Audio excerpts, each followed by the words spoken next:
اور پیغمبر آسمان پر تشریف لے گئے۔ اب قرآن کی آیت میں آپ کے سامنے میں نے پڑھی، اس کا ترجمہ پیش کر دوں کہ سبحان الذی اسریٰ بعبدہ لیلا من المسجد الحرام الی المسجد الاقصی، پاک و پاکیزہ بابرکت ہے وہ ذات کہ جو اپنے بندے کو لے گئی مسجد حرام سے مسجد اقصی تک، اپنے بندے کو لے گئی مسجد حرام سے مسجد اقصی تک، الذی بارکنا حولہ، کہ جس کے اطراف کو ہم نے بابرکت بنایا ہوا ہے۔ الذی بارکنا حولہ، یہ پروردگار کہہ رہا ہے کہ ہم نے اس کے پورے اراؤنڈ، پورے اطراف کو بابرکت بنایا ہوا ہے۔ کیوں لے گیا پروردگار؟ لِنُرِیَہُ مِنْ آیاتنا، تاکہ وہ اپنی نشانیوں کو دکھائے، اپنی آیات کو دکھائے۔ اِنَّهُ هُوَ السَّمِيعُ الْبَصِيرُ، اور بے شک پروردگار ہر بات کو سننے والا ہے اور ہر بات کو دیکھنے والا ہے۔ کتنی بہترین آیت ہے پروردگار عالم نے قرآن میں نازل کی کہ جس میں پروردگار عالم نے رسول کی معراج کی پوری کہانی بیان کر دی، 2 لفظوں میں پوری کتاب کی کہانی بیان کر دی، پوری معراج کہانی پروردگار نے بیان کر دی کہ پروردگار عالم نے رسول کو بلایا۔ اب عزیزان گرامی سنیے آپ، سب سے پہلی جو گفتگو پروردگار نے کی، کیا کہا؟ اسریٰ بعبدہ، کہ پروردگار اپنے بندے کو لے گیا، اپنے بندے کو لے گیا۔ یعنی یہاں پر کوئی معشوق اپنے عاشق کو نہیں بلا رہا ہے، کوئی محبوب اپنے حبیب کو نہیں بلا رہا ہے، کوئی دوست اپنے دوست کو نہیں بلا رہا ہے، کوئی چاہنے والا اپنے چاہنے والے کو نہیں بلا رہا ہے۔ پروردگار یہاں پر کائنات کے سردار کو نہیں بلا رہا ہے، پروردگار یہاں پر سردار انبیاء کو نہیں بلا رہا ہے، پروردگار یہاں پر طٰہٰ کو نہیں بلا رہا ہے، پروردگار یہاں پر یاسین کو نہیں بلا رہا ہے، پروردگار یہاں پر مزمل کو نہیں بلا رہا ہے، پروردگار یہاں پر مدثر کو نہیں بلا رہا ہے، پروردگار یہاں پر فاطمہ کے بابا کو نہیں بلا رہا ہے، پروردگار یہاں پر حسنین کے نانا کو نہیں بلا رہا ہے، پروردگار یہاں پر 1,23,999 انبیاء کے سردار کو نہیں بلا رہا ہے، پروردگار کسی رسول کو نہیں بلا رہا ہے، بلکہ پروردگار نے یہ اعلان کیا سبحان الذی اسریٰ بعبدہ، یعنی یہاں پر کسی بھی کوئی بھی ڈگری کا استعمال پروردگار نہیں کیا۔ کیا کہا؟ کہ پروردگار اپنے بندے کو لے گیا، اپنے بندے کو لے گیا۔ اس کا مطلب یہ ہے کہ یہاں پر معراج رسول کو نہیں ہو رہی ہے، یہاں پر معراج نبی کو نہیں ہو رہی ہے، یہاں پر معراج سردار انبیاء کو نہیں ہو رہی ہے، یہاں پر معراج حسنین کے نانا کو نہیں ہو رہی ہے، یہاں پر معراج فاطمہ کے بابا کو نہیں ہو رہی ہے، یہاں پر معراج طٰہٰ کو نہیں ہو رہی ہے، یہاں پر معراج یاسین کو نہیں ہو رہی ہے، یہاں پر معراج کائنات کے مالک، کائنات کے سردار کو نہیں ہو رہی ہے، بلکہ یہاں پر جو معراج مل رہی ہے، جو معراج نصیب ہو رہی ہے، وہ عبدیت کو معراج مل رہی ہے، یہاں پر ایک بندگی کو معراج مل رہی ہے، یہاں پر ایک بندے خاص کو معراج مل رہی ہے۔ عزیزان گرامی، بڑا عجیب جملہ ہے پروردگار عالم نے قرآن میں استعمال کر دیا، اور پروردگار عالم نے قرآن میں لفظ عبدیت کا استعمال کر کے پیغمبر کے لیے ایک معیار، ایک نمونہ پیش کر دیا، پوری دنیا تک، قیامت تک آنے والی پبلک کے لیے ایک معیار بنا دیا کہ دیکھو اگر تم معراج چاہتے ہو تو تم عبدیت کی منزل میں آ جاؤ، عبدیت کی منزل میں آنا تمہارا کام ہے، معراج عطا کرنا میرا کام ہے۔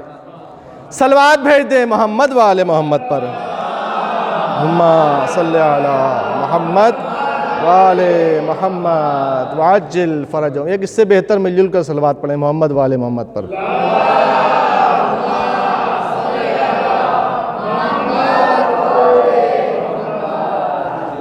لہذا یہاں پر عبدیت کی معراج ہے، یہاں پر عبدیت کو معراج ہو رہی ہے، اور یہ عبدیت کیا ہے؟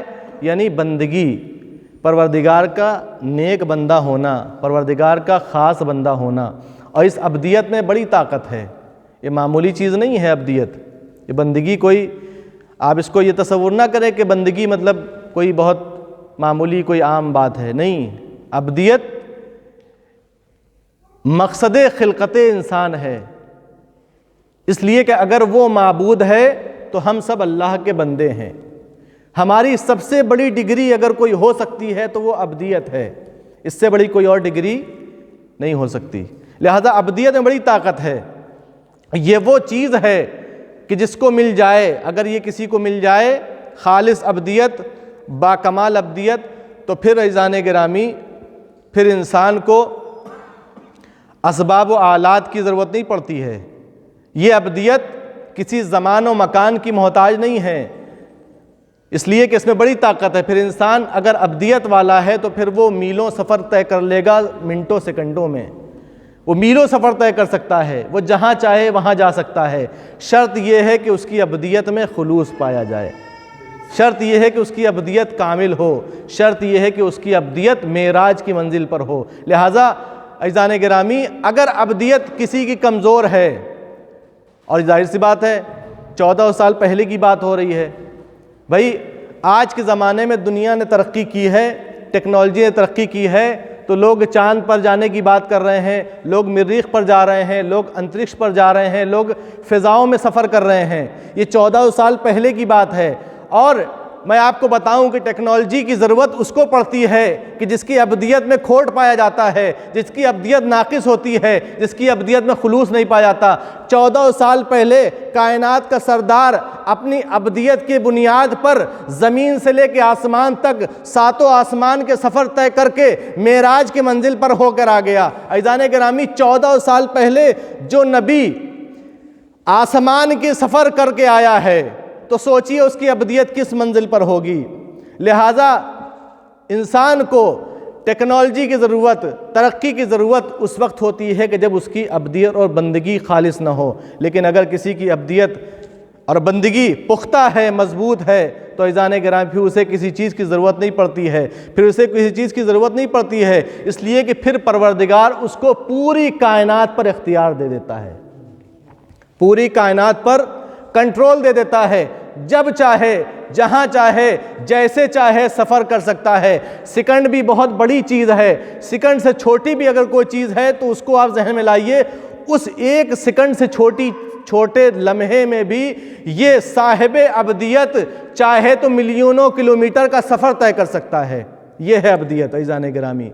لہٰذا اگر ابدیت ہے تو کسی چیز کی ضرورت نہیں ہے۔ بس میں آپ کو نتیجہ بحث دینے جا رہا ہوں کہ اگر کسی کے پاس ابدیت کامل ہے، ابدیت خالص ہے، تو پھر وہ پورے کائنات پر تسلط رکھتا ہے۔ یہی وجہ ہے کہ اگر کسی کے پاس ابدیت آ جائے تو 2 انگلیوں کے اشارے سے وہ 40 لوگوں کے ساتھ کھلنے والا در خیبر 2 انگلیوں کے اشارے سے آسمان میں اڑتا ہوا نظر آتا ہے۔ جب یہ ابدیت آ جاتی ہے تو اسی ابدیت کی وجہ سے چاند 2 ٹکڑوں میں نظر آتا ہے، اسی ابدیت کی وجہ سے وہ ڈوبا ہوا سورج پلٹتا ہوا نظر آتا ہے، اور اسی ابدیت کی وجہ سے روز خندق، جنگ خندق میں مولا علی کی ایک ضربت ثقلین کی عبادت پر بھاری ہو جاتی ہے۔ یہ ابدیت کی معراج ہے عزیزان گرامی۔ اور میں کیسے بتاؤں کہ وہ علی کہ جس کی تلوار میں، جس کے وار میں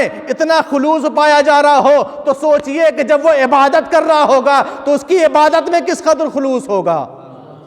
صلوات بھیج دیں محمد و آل محمد پر۔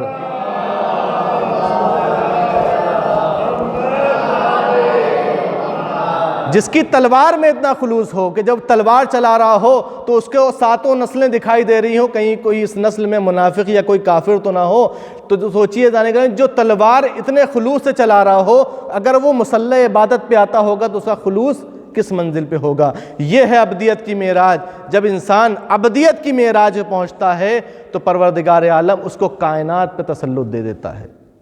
ایک صلوات پڑھیں مل جل کے محمد والے محمد صلی علی محمد وآل محمد۔ یہ قصہ معراج بہت طولانی قصہ ہے، بہت وسیع داستان ہے۔ اس کو جو ہے وہ یہ نہ سوچئے کہ ایک محفل میں پوری کہانی بیان کر دی جائے گی، نہیں عزیزان گرامی۔ اگر آپ کو ڈیٹیل لینی ہے، تفصیلات، تو جا کتابوں میں دیکھیے، بہت مختصر طریقے سے آپ کے سامنے پیش کرنا ہے۔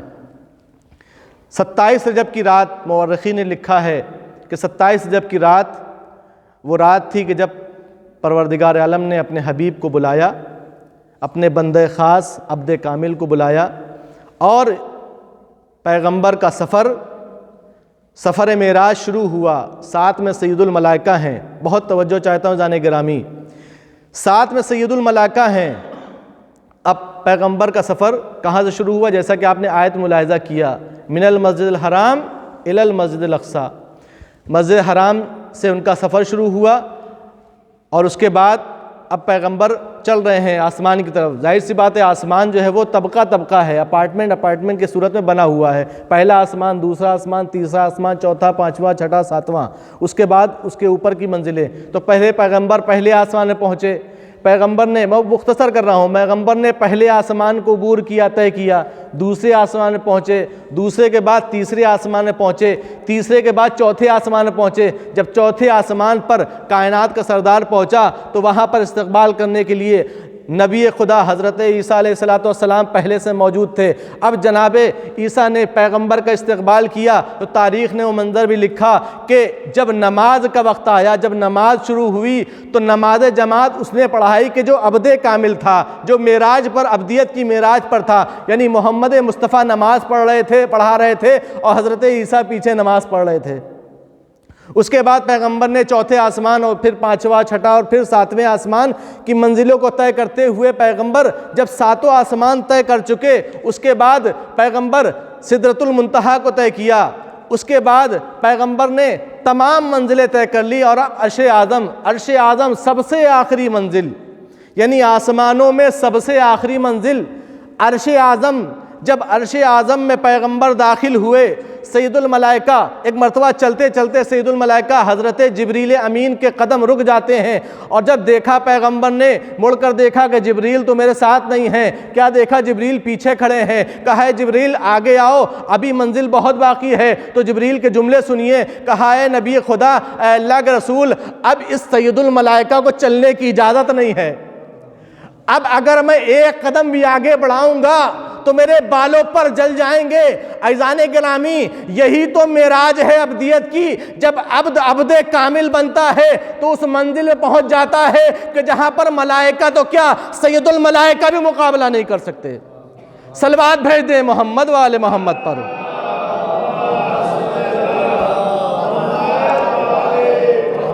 کہ یہاں پر ملائکہ کی بات نہیں ہے، سید الملائکہ جو تمام ملائکہ کا سردار ہے وہ کہہ رہا ہے کہ میرے بالوں پر جل جائیں گے، میں آگے نہیں بڑھ سکتا. اب یہاں سے آگے کی منزل اے اللہ کے رسول آپ کو طے کرنی ہے. ہاں عزیزان گرامی، پیغمبر چل رہے ہیں. اب جب پیغمبر، اب تاریخ نے لکھا، روایت نے لکھا کہ چلتے چلتے پیغمبر ایک وادی میں پہنچے.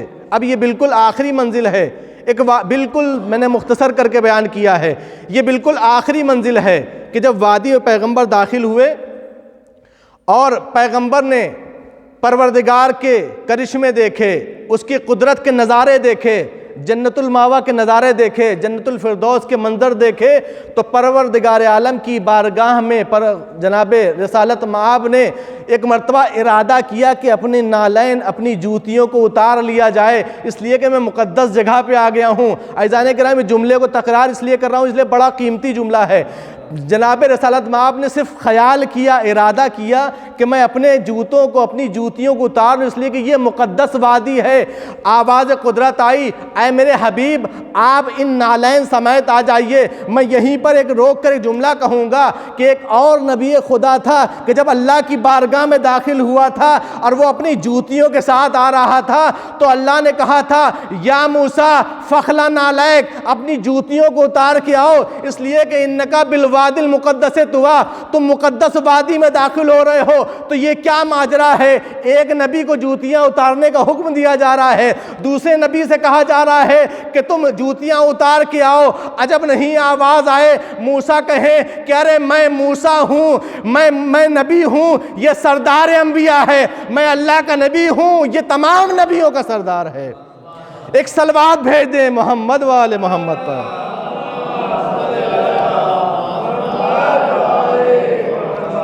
میں موسیٰ ہوں، یہ فخر موسیٰ ہے، یہ ہے منزلت عبدیت کی. عزیزان گرامی، اور جب پیغمبر کو یہ آواز آئی، اب پیغمبر چل رہے ہیں.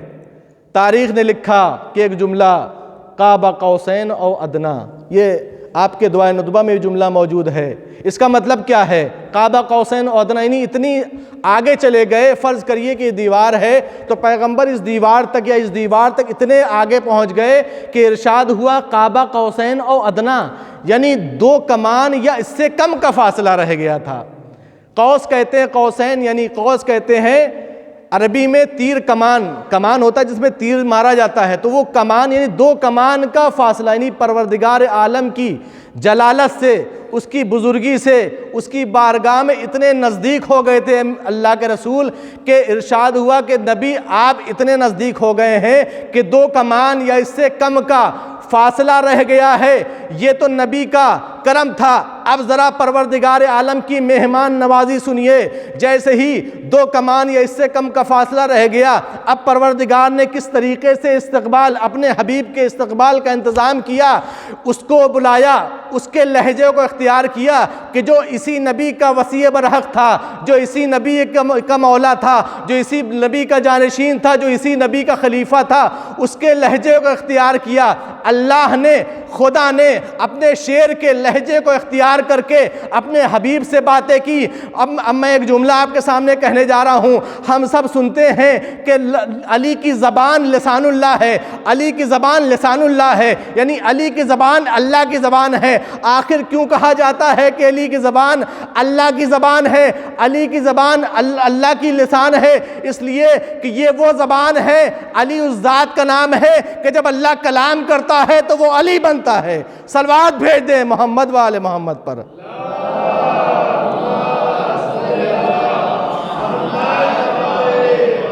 جب اللہ گفتگو کرتا ہے تو اسے علی ابن ابی طالب کہا جاتا ہے، لہٰذا علی کی زبان اللہ کی زبان ہے۔ جملوں کو پلٹ کر یوں کہا جائے کہ اگر علی بولتا ہے تو اس کا مطلب یہ ہے کہ اللہ بول رہا ہے، اگر علی بول رہا ہے اس کا مطلب یہ ہے کہ پروردگار بول رہا ہے۔ ہاں عزیزان گرامی، اب معراج پہ پیغمبر گئے، نشانیاں دیکھیں، جنت الفردوس دیکھا، کوثر دیکھا، ساری نشانیاں پروردگار نے، بھائی سفر معراج پر گئے ہیں نا، سفر پہ گئے ہیں، بھائی اتنا لمبا سفر ہے، اس سفر معراج سے پیغمبر واپس آئیں گے تو کیا آپ کے ذہن میں سوال نہیں آئے گا؟ اس لیے کہ یہ ایک دستور ہوتا ہے، جب کوئی سفر پہ جاتا ہے تو اس سفر سے واپس آ کر کوئی گفٹ، کوئی سوغات لے کر آتا ہے۔ یہ دستور تھا، ہر جگہ آج بھی ہے، اس وقت عرب میں بھی یہ دستور تھا۔ جب کوئی سفر پہ جاتا تھا تو وہ ایک گفٹ لے کے آتا تھا، ایک سوغات لے کے آتا تھا، لوگ اس سے مبارکباد دیتے تھے۔ اسی طریقے سے جب پیغمبر واپس آئے ہیں تو لوگ مبارکباد دینے کے لیے آئے۔ ماشاءاللہ اے نبی خدا، آپ معراج پر ہو کے آئے ہیں، سبحان اللہ، آپ معراج کا سفر کر کے آئے ہیں، ماشاءاللہ آپ نے جنت الفردوس کے نظارے دیکھے ہیں، ماشاءاللہ آپ نے کوثر کے نظارے دیکھے ہیں، اے نبی خدا کیا سوغات لے کر نہیں آئے ہیں؟ بہت توجہ چاہتا ہوں جانے گرامی، قیمتی جملہ اور بالکل اپنی تقریر کا ماحصل آپ کے سامنے، نتیجہ آپ کے سامنے، اور اس منبر کا حق بھی ادا کرنا ہے، اس منبر کا حق بھی ادا کرنا ہے۔ رسول سے سوال کیا، یا نبی خدا آپ کوئی سوغات لے کر نہیں آئے ہیں؟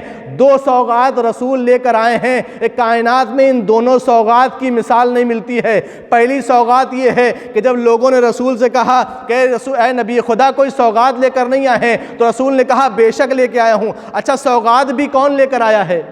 کوئی چھوٹا انسان، کوئی مزدور یا کوئی چھوٹا چپراسی اگر کوئی گفٹ دے گا تو وہ چھوٹا معمولی ہوگا۔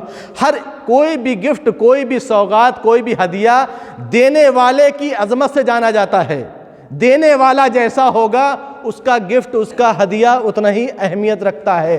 عزیزان گرامی، اگر کوئی چپراسی دے رہا ہے تو اس کی اتنی ویلیو نہیں ہے، اگر کوئی اس کا باس دے رہا ہے تھوڑی ویلیو بڑھ جائے گی، اگر کوئی کمپنی کا مالک دے رہا ہے تو اس کی ویلیو بڑھ جائے گی، اگر کوئی پورے ملک کا سربراہ دے رہا ہے، پرائم منسٹر دے رہا ہے تو اس کی ویلیو اور بڑھ جائے گی۔ تو ذرا سوچئے، کائنات کا سردار، کائنات کا مالک کوئی گفٹ دے گا تو گفٹ کیسا ہوگا؟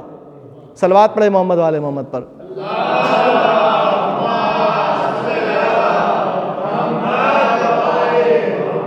1,23,999 انبیاء کا سردار جب کوئی گفٹ دے گا تو کیسا ہدیہ، کیسا گفٹ ہوگا؟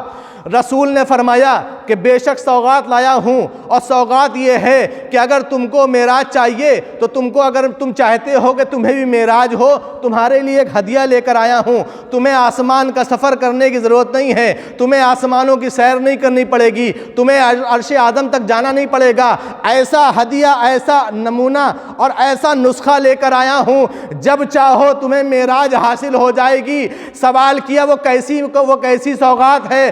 رسول نے فرمایا الصلاۃ معراج المومن، ارے نماز مومن کی معراج ہے۔ تم اگر معراج چاہتے ہو تمہیں آسمانوں پہ جانے کی ضرورت نہیں ہے، تم مصلی عبادت پہ آ جاؤ، پروردگار تمہیں معراج عطا کر دے گا۔ صلوات بھیج دیں محمد والے محمد پر۔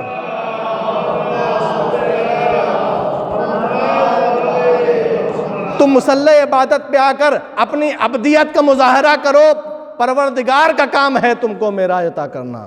تم اپنی عبدیت کا مظاہرہ کرو، پروردگار تم کو معراج عطا کرے گا۔ اور یہ ایسا ہدیہ ہے، مجھ سے بہتر جانتے ہیں نماز کی فضیلت کیا ہے۔ موضوع میرا یہ نہیں ہے کہ میں نماز کے فضائل بیان کروں، انشاءاللہ کبھی فرصت ہوئی تو بیان کریں گے۔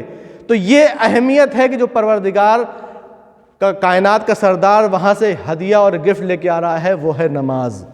اور دوسرا اور آخری گفٹ جو بھی بالکل نایاب وقت ہے، ابھی انشاءاللہ بیان کر سکتا ہوں، آپ سننے کے لیے آمادہ ہیں؟ اگر فرصت ہے تو صلوات بھیجیے مل جل کر انشاءاللہ۔ اللہ صلی علی محمد وآل محمد۔ اب ذرا دوسرا ہدیہ جو پروردگار کی جانب سے آیا رسول کے ذریعے، اب وہ ہدیہ کیا ہے؟ وہ ہدیہ یہ ہے کہ ذرا مجھے انصاف سے بتائیے کہ پروردگار عالم نے کیا کوئی ایسی فضیلت رسول کو دی ہے کہ جس فضیلت میں فاطمہ شریک نہ ہو، شہزادی جس میں شریک نہ ہو؟ شہزادی کے بغیر رسول کی کوئی فضیلت مکمل ہو ہی نہیں سکتی۔ یہ میں نہیں کہہ رہا ہوں، یہ روایات کہہ رہی ہیں، تاریخ کہہ رہی ہیں، رسول کی روایات بھری پڑی ہیں کہ کوئی بھی ایسی فضیلت، کوئی بھی ایسا فضیلت کا باب نہیں ہے کہ جس میں اگر شہزادی نہ ہو تو وہ فضیلت کا باب مکمل ہو جائے۔ رسول کی ہر فضیلت میں برابر کی شریک شہزادی کی ذات ہے۔ یعنی اب یہ اتنی بڑی فضیلت، اتنی ڈگری جو رسول کو پروردگار نے دی ہے کہ تمام آسمان کی سیر کرائی ہے، تو اس معراج، یہ معراج کیا مکمل ہو جائے گی سیدہ کی ذات کے بغیر؟ کیا ان کی حاضری، ان کا وجود ضروری نہیں ہے؟ یقیناً نہیں ہو سکتی جانے گرامی۔ تو سیدہ کی حاضری کیسی ہے اس میں ذرا سنیے۔ قرآن مجید کا سب سے چھوٹا سورہ، بسم اللہ الرحمن الرحیم، انا اعطیناک الکوثر فصلی لربک وانحر انا شانئک هو الابتر، جو بچوں کو بھی یاد ہے سورہ، بہت ہی مختصر سورہ ہے لیکن قرآن کی ضمانت کا سب سے بڑا سامان ہے۔ سورہ کوثر میں پروردگار فرماتا ہے میرے حبیب ہم نے آپ کو کوثر عطا کیا، ہم نے آپ کو کوثر عطا کیا۔ اب آپ علماء سے پوچھئے، تاریخیں دیکھیے، روایتیں دیکھیے، معلوم ہوگا کہ سب نے لکھا ہے کہ کوثر سے مراد اگر کوئی ذات ہے تو وہ ذات سیدہ کونین سلام اللہ علیہ ہے۔ صلوات بھیجیں ان کی ذات پر، اللہم صلی علی محمد وآل محمد۔ تو پروردگار نے کیا کہا کہ ہم نے آپ کو کوثر عطا کیا۔ تو اب شہزادی کے باطنی جلوہ، شہزادی کا تو پروردگار عالم نے معراج پر رسول کو دکھا دیا، جو باطنی جلوہ ہے، جو معنوی جلوہ ہے، بس آخری گفتگو آپ کے سامنے ہے اور بس اس کے بعد ختم دعا۔ باطنی جلوہ شہزادی کا رسول نے کہاں دیکھا؟ معراج پر۔ ظاہری جلوہ کب دکھائی دیا؟ جب معراج سے پروردگار نے، جب معراج سے رسالت مآب واپس آئے ہیں کچھ دنوں کے بعد یا کچھ مہینوں کے بعد، اب رسالت مآب نے غار حرا میں، جس غار میں جا کر رسالت مآب دعائیں کرتے تھے، اللہ سے مناجاتیں کرتے تھے، مکے میں آج ہی موجود ہے، اس غار میں جا کر رسالت مآب نے 40 دن کا چلہ باندھا، دعائیں کر رہے ہیں، نمازیں پڑھ رہے ہیں، مناجاتیں کر رہے ہیں، رات پوری گزار رہے ہیں پروردگار کی بارگاہ میں رو رو کر۔ یہ مناجاتیں کس لیے ہیں؟ یہ نمازیں کس لیے ہیں؟ ابھی 40 دن مکمل ہوئے، جبریل امین نازل ہوئے اور نازل ہونے کے بعد فرمایا یا نبی اللہ، اے اللہ کے نبی، اللہ نے آپ کے لیے ایک ہدیہ بھیجا ہے، میں یہ پھل، جنت کا ایک پھل لے کر آیا ہوں۔ رسول نے اس پھل کو لیا اور جبریل امین نے فرمایا، کہا کہ یا اے نبی اللہ، یہ جنت کے ایسے پیڑ کا پھل ہے کہ جس پیڑ کو ارشاد ہوتا ہے، جس پیڑ کو اللہ نے وغرس اللہ بیدہی، اپنے ہاتھوں سے اس پیڑ کو لگایا ہے،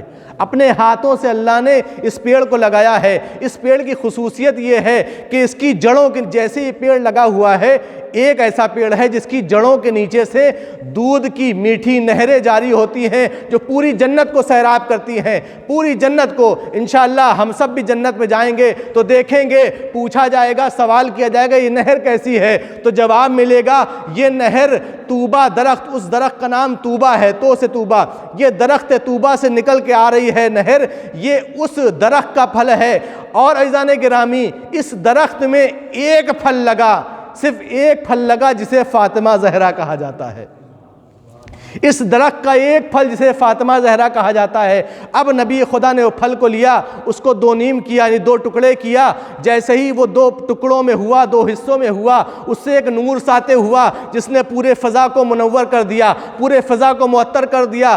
پوچھا ہے جبریل یہ کیسا نور ہے؟ جبریل نے کہا اے اللہ کے نبی یہ فاطمہ زہرا کا نور ہے، اے اللہ کے نبی یہ فاطمہ زہرا کا نور ہے۔ اب آپ ایک کام کریے، اس پھل کو تناول کریے، اور تناول کرنے کے بعد سیدہ خدیجہ کے پاس چلے جائیے تاکہ آپ کے اندر یہ نور منتقل ہو جائے، پھر آپ کے وجود سے یہ نور منتقل ہو جائے سیدہ خدیجہ میں۔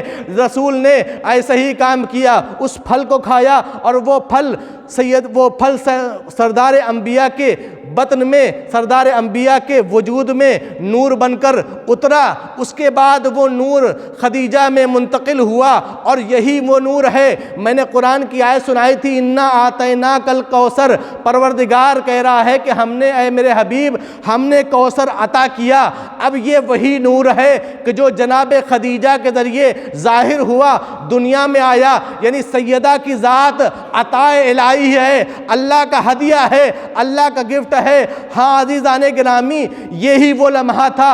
ارے کتنی نمازیں، کتنی ریاضتیں کی، 40 سال کا چلہ باندھا۔ مجھے ایک شاعر کے دو مصرے یاد آ رہے ہیں۔ شاعر نے دو مصرے کہے ہیں کہ اے جبین مصطفیٰ، بھئی 40 دن تک جس رسول نے نمازیں پڑھی ہوں، دعائیں کی ہوں، کس کے لیے؟ جس ذات کے لیے۔ وہ ذات کون ہے؟ اے جبین، شاعر کہتا ہے اے جبین مصطفیٰ، جبین کہتے پیشانی کو، اے جبین مصطفیٰ اتنا بتا، اے جبین مصطفیٰ اتنا بتا، کتنے سجدوں کا صلہ ہے فاطمہ؟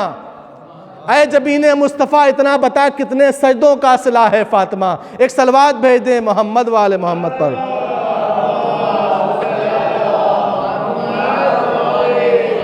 اور اب آپ نے اتنا ملاحظہ کیا ہے اور محسوس کر لیا کہ بغیر سیدہ کے معراج بھی مکمل نہیں تھی، یعنی سیدہ شہزادی کونین کی حاضری وہاں پر بھی تھی۔ تو اب میں کچھ اشعار آپ کے سامنے پیش کرتا ہوں اور انہی اشعار پر محفل کو تمام کرتا ہوں۔ اب دیکھیے شاعر نے کس طریقے سے سیدہ کے حضور کو معراج میں پیش کیا ہے۔ ایک صلوات پڑھیے تو شعر آپ کے سامنے پیش کرتا ہوں۔ اللہ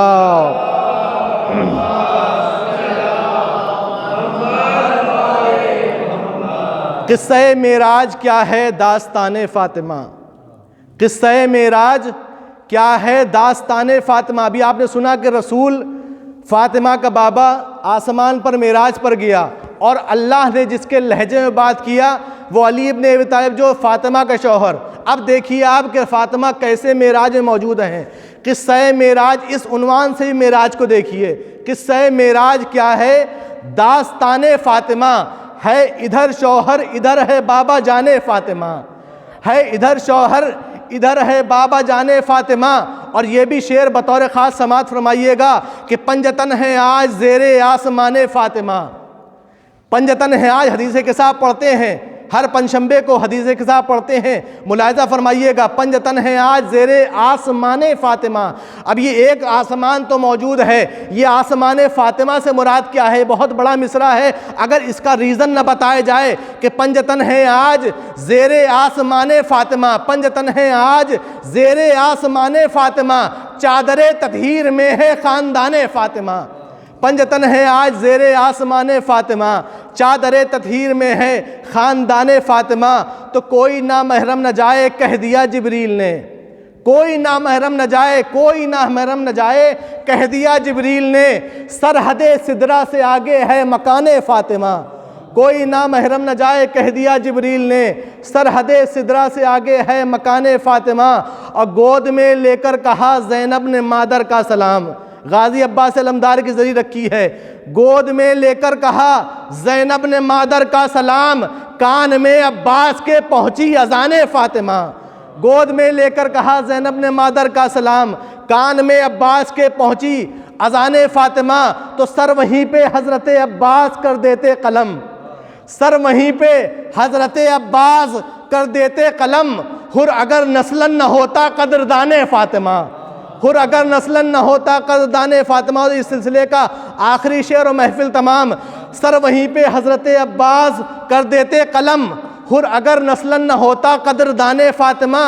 تو ایک طرف غازی کا روضہ، جو لوگ کربلا گئے ہیں انہوں نے یہ منظر دیکھا ہوگا کہ دونوں روضے، ایک طرف امام حسین کا روضہ ہے، ایک طرف مولا عباس کا روضہ، دونوں روضے آمنے سامنے ہیں۔ جو نہیں گئے ہیں انہوں نے سنا ہوگا، فوٹو میں دیکھا ہوگا، امیجز میں، موبائل میں دیکھا ہوگا کہ ایک طرف غازی کا روضہ، ایک طرف شہ کا مزار، ایک طرف غازی کا روضہ، ایک طرف شہ کا مزار۔ ارے ایک جہاں میں دیکھے میں نے دو جہان فاطمہ، ایک طرف غازی کا روضہ، ایک طرف شہ کا مزار، ایک جہاں میں دیکھے میں نے دو جہان فاطمہ۔ آئیے عزیزان گرامی انہی اشعار کے ساتھ اس محفل کو اختتام کیا جائے۔ بسم اللہ الرحمن الرحیم۔ الہی بحق الزہرا و ابیہا و بعلہا و بنیہا و سر المستودع فیہا، پروردگارہ تجھے محمد و آل محمد کا واسطہ ہماری اس مختصر سی عبادت کو قبول فرما۔ بار اللہ ہمیں جو بیمار ہیں ان سب کو شفائے کامل و عاجل عنایت فرما۔ پروردگارہ ہمیں جو پریشان ہیں ان سب کی پریشانیوں کو دور فرما۔ ہم میں جو بے اولاد ہیں ان سب کو اولاد نرینہ عطا فرما۔ جو بے روزگار ہیں ان کو روزگار حلال عطا فرما۔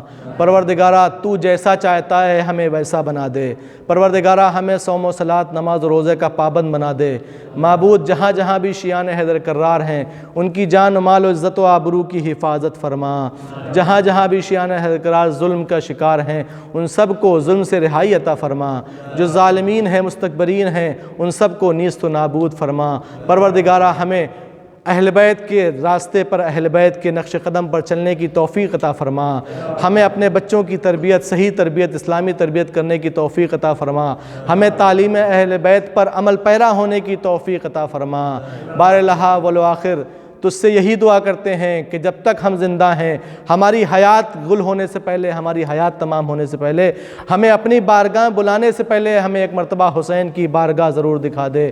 پروردگارہ اول و آخر ہماری یہی دعا ہے کہ جلد از جلد ہمارے مولا، ہمارے آقا، اس جشن کے وارث، مکہ و مدینہ کے وارث امام زمانہ کے ظہور میں تعجیل فرما۔ ہم سب کو ان کے ناصرین و مددگار میں شمار فرما۔